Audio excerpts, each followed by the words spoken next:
Kur je shumë i mirë, njerëzit nuk të respektojnë, e vërteta që shumica nuk guxojnë ta pranojnë, ka një të vërtetë të dhimbshme që nuk mësohet në shkollë. As nuk ta thot dikush me zë të lartë.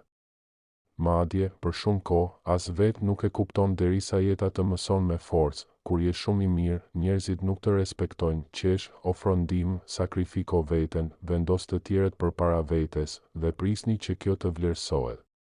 Prisni që njerëzit të falënderojnë, të duan më shumë, të mbrojnë. Por shpesh ndodh e kundërta. Ata mësohen me mirësinë tënde dhe fillojnë të ta marrin si të mirëqen, ti je gjithmonë aty. Kështu që prania jote nuk është më vlerë. Është zakon. Je gjithmonë i kuptueshëm, kështu që askush nuk ndalet të mendojë si ndihesh ti, je gjithmonë i gatshëm të falësh, kështu që njerëzit nuk e ndjejnë më barën e gabimeve të tyre. Dhe ja ku lind padrejtësia më e madhe, ti je ai që jep më shumë, por respektohesh më pak, sepse njerëzit e lexojnë heshtjen tënde si miratim, ata e lexojnë durimin tënd si dobësi, mirësinë tënde si paftësi për të vendosur kufi. Por le ta themi troç, mirësia pa kufi të shkatëron. Nuk të rri. Nuk të nderon. Të bën pre për ata që se kuptojnë fjalën mirënjohje. Ti ke zemër të madhe. Por kjo nuk do të thotë të lejoj të tjerët të ecin mbi të. Ti ke shpirt të butë. Por kjo nuk do të thotë të durosh pa drejtësi pafundësisht, ti je i gatshëm të kuptosh. Por kjo nuk do të thotë të heshtësh kur të lëndojnë, sepse çdo herë që përkulesh për t'i kënaqur të tjerët, ti harxhon pak nga vetja. Dhe, ngadalë, humbet zërin, personalitetin, dinjitetin. Nuk je më vetvetja. Je një version i heshtur i vetes që jeton për t'i bërë të tjerët të ndihen mirë, ndërsa ti copëzohesh nga brenda. Pse ndodh kjo? Sepse njerëzit e masin sjelljen me reflektim. Nëse ti nuk vendos kufi, ata do të besojnë që ti nuk ke kufi. Nëse ti fal gjithçka, ata do mendojnë se nuk ke ndjenja.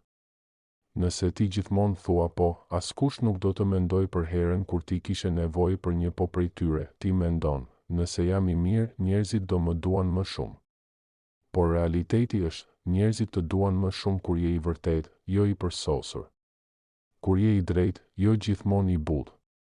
Kur respekton veten, jo kur vetë sakrifikohesh për gjithkën, mos lejo që mirësia jote të bëhet shkaku i vuajtjes tënde, po, vazhdo të jesh njeri i mirë. Por mos harro të jesh edhe njeri me vetë vlerësim. Sepse nëse nuk e vlerëson veten, askush tjetër s'do ta bëj për ty, mos mendo se vendosja e kufive është egoizëm. Është mbrojtje, mos mendo se të thuash jo është arrogancë. Është vetdije, mos mendo se largimi nga njerëz që të shfrytëzojnë është pabesi. Është shërim, sepse respekti nuk vjen kur i jep të gjithëve gjithçka. Respekti vjen kur të tjerët e kuptojnë që ti mund të japësh, por zgjedh kujt ja jep. 7 shenja që tregon se mirësia jote po keq kuptohet, të telefonojnë vetëm kur kanë nevojë, nuk e pyesin asnjëherë si je, vetëm çfarë mund të bësh për ta, të shfrytëzojnë emocionalisht, kërkojnë falje, por nuk ndryshojnë kurrë. Nuk e vlerësojnë ndihmën tënde, e presin si detyrim, kur vendos kufi, të quajnë i ndryshuar ose i ftohtë, ti ndihesh bosh, ndërsa të tjerët të duken gjithmonë të mbushur, ti nuk kujdesesh më për veten, sepse të gjithë kërkojnë copëza nga ty. Nëse e gjen veten në këto pika, është koha të ndalosh. Jo nga inati. Jo nga hakmarrja. Por për të shpëtuar veten, kush do të vërtetë? Do të kuptoj edhe kufit e tu, ata që të duan sinqerisht nuk largohen kur ti vendos kufi. Nuk ofendohen kur ti kërkon respekt. Nuk prishen kur ti vendos të kujdesesh për veten. Përkundrazi, ata të përqafojnë më fort. Sepse din çfarë vlere ka zemra jote, ndaj, mos lejo që mirësia të shkatërrojë. Bëhu ai që je, por me vetdije. Je i mirë, por edhe i fortë. Je i ndjeshëm, por edhe i prerë.